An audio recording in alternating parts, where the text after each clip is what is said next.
Yan natataranta. Kakataranta dahil sumasabog eh. So, ang tingin ko rito, they are trying to, anong pangalan to, downplay, no?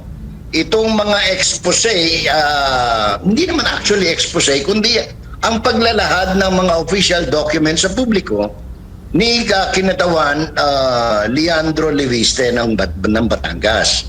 So, dahil sumasabog ito sa mukha ng mga opisyal ng executive branch, more particularly the Department of Public Works and Highways, and titandaan natin, lahat itong mga allocables na ito and program funds ay nailalabas lamang sa iisang pirma, at yan ay pirma ng Pangulo ng Republika.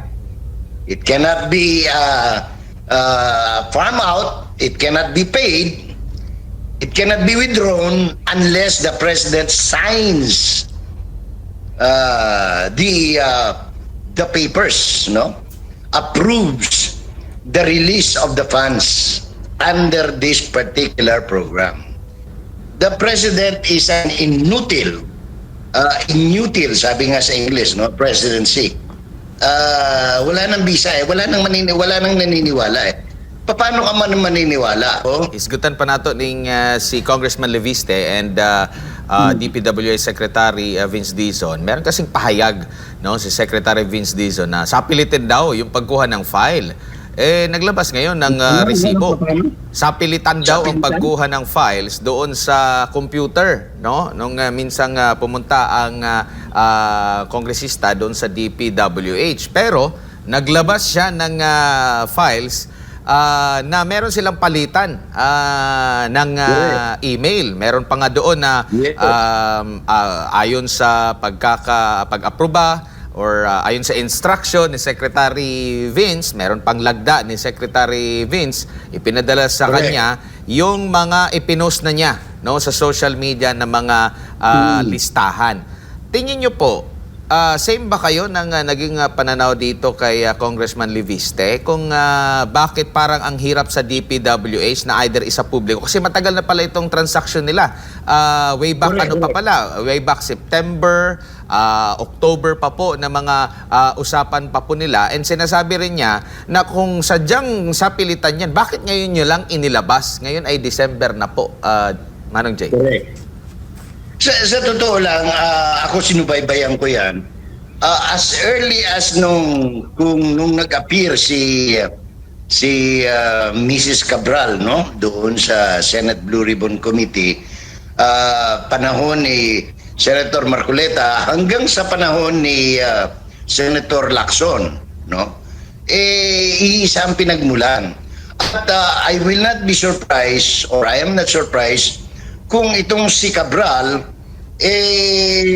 found out the anong tawag nito, the data, the report, no, kay Mr. Leviste, kay Mr. Marcoleta, or even to the Vice President, dahil may mga report na may kopya rin si Vice President Sara Duterte nito, sapagkat ito ang insurance nga ni Cabral that if something happens to her, merong maglalabas, or ito ang kanyang anong tawag dyan, admar ka ng muniyang garantiya nga dili siya hilabtan ba kay og mabungkag ning mauning istorya na purbidang bahuwag yun, no? So ito yung parang alas ni Cabral.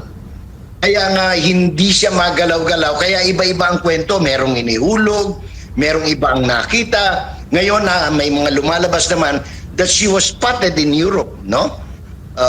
I don't know whether in conference with Saldico or with Secretary Vince Dizon, who was reported yesterday to be in Paris, France. Opo. Manong Jay, dito po sa issue pa rin ng sinasabing Cabral files, no? Nabanggit nga na kung gusto nilang dispute itong listahan, kasi sinasabi matagal na listahan, inaantay kasi niya na ilalabas ng DPWH. Pero imbis na ilabas yung pinakakopya, kasi galing sa kanila yung kopya, hindi pa inilabas, tapos siniraan pa siya, no, na di umano yung pinilit. Pero yung pag-appreciate dito ng Malacanang, dito po sa parte ng communication, kasi imbis na iimbestigahan, parang nagiging na talaga one-sided na agad na sinabi na kung totoo man na kinuha ang mga dokumento sa illegal na paraan, hindi na pwedeng maaring gamitin yun. No? So, kumbaga parang dinadown na nila agad yung naging pahayag nitong si Congressman Leviste. Pero noon, sa pangunguna ng Pangulo, di ba, hinimok yung bawat Pilipino na makiisa at tumulong para nga sa paglaban dito sa korupsyon. Yet, merong ganitong kongresista, in fact, nandito sa DPWC itong listahan ni Cabral, kasi siya yung humahawak sa lahat po ng mga proyekto na may mga pangalan ng mga proponents. Admar, linawin natin na hindi lang ito listahan ni Cabral. This is an official document of the DPWH under the planning division, which is headed by Cabral. Opo. Hindi ito gawa-gawa lang ni Cabral. This is an official document of the Republic of the Philippines. Public document ito. No? Para at least hindi lang naguguluhan at nagugulumihan yung ating mga kababayan. Ito po ay mismong dokumento ng Department of Public Works and Highways na nasa kandili ng Planning Division. Nagkataon ang head dyan ay yung si Catalina Cabral. Ayan, para malinaw. Doon po sa naging pahayag po ng Malacanang dito na agad nagkaroon ng pag-question dito kay Congressman Leviste po. Ano pong masasabi nyo rito? Kasi nanawagan si Pangulong Bongbong Marcos ng tulong mula sa mga Pilipino. O heto, nagbigay ng impormasyon. Manong Jay? Ang tawag dyan, natataranta.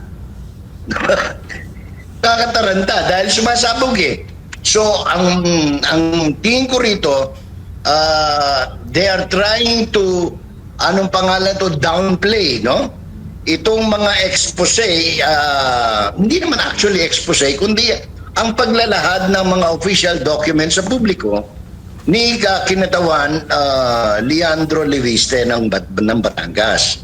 So, dahil sumasabog ito sa mukha ng mga opisyal ng executive branch, more particularly the Department of Public Works and Highways, and titandaan natin, lahat itong mga allocables na ito and program funds ay nailalabas lamang sa iisang pirma, at yan ay pirma ng Pangulo ng Republika. It cannot be farm out, it cannot be paid, it cannot be withdrawn unless the President signs the papers, no? Approves the release of the funds under this particular program. Anong pangalan nito, Admar? Opo, kasi So, ang punto rin kasi ang ni... ginagawa ng Malacanang ngayon dahil sa, teka muna, baka sumabog na ito, no? Sa mukha ng palasyo, pilit ilang dina-downplay kung hindi man pinapatay. Opo. So, nasaan na ngayon dito yung transparency na bukang bibig po nila? Ano lang yun, panabi lang yun. Parang si ano lang yan parang si former Speaker Martin Romualdez. Pag sinasabi ni Romualdez noon, abay, malinis ako. Di ba? Ano yun ang palagi sinasabi ni, anong tawag nito, ulitin ko, sabi niya, malinis ang aking konsensya. Pero the truth of the matter is, hindi siya malinis. Opo. Nakikita nyo na po, Mangnong Jay, na kung totohanan talaga ng kasalukuyang gobyerno, itong paglaban ng korupsyon, itong mga pagsisiwalat or itong mga pahayag po ni Congressman Leviste, makakabawi ito sa -3 na rating ng Pangulo? -3 overall, pero may mga -37 pa, no? Wala na The President is an inutile, sabi nga sa English, no? Presidency. Wala nang bisa wala nang naniniwala Paano ka man maniniwala? Kung pakikinggan mo kaya nga panawagan ko noong isang araw, they should stop this slogan na malinis sila. Kapareho ngayon, ano sabi ni Executive Secretary yung mister ni Vilma Santos, no? Si pangalan nun, Ralph Recto. Gagawin ko ang lahat para maibalik ang tiwala ng taong bayan. Kasi wala nang tiwala ang taong bayan, Admar eh. Ngayon, paano mo magagawa yan? Magagawa mo yan, siyempre, kung isasauli yung mali-malitang, anong pangalan to, trilyones na pera ng taong bayan na base pa yan sa sinumpaan sa salaysay, kung maalala mo, si Master Sergeant Orly Gutesa, at yung several public internet pronouncement of the former Appropriations Committee Chair, Elizalde Co, no? Ngayon, kung gagawin nila, mababalik nila at wag nilang antayin na sumunod yung gobyerno na i-demonetize yung 1,500 pesos na panukala ni Senator anong pangalan, very brilliant idea ni Senator Robin Hood Padilla, talagang hindi nila magagamit na yan. Mapipilitan sila ngayong kasi hindi mo pwede papalitan sa bangko yung mali-mali at gano'n. Malalaman at malalaman sino may hawak ng pera niyan.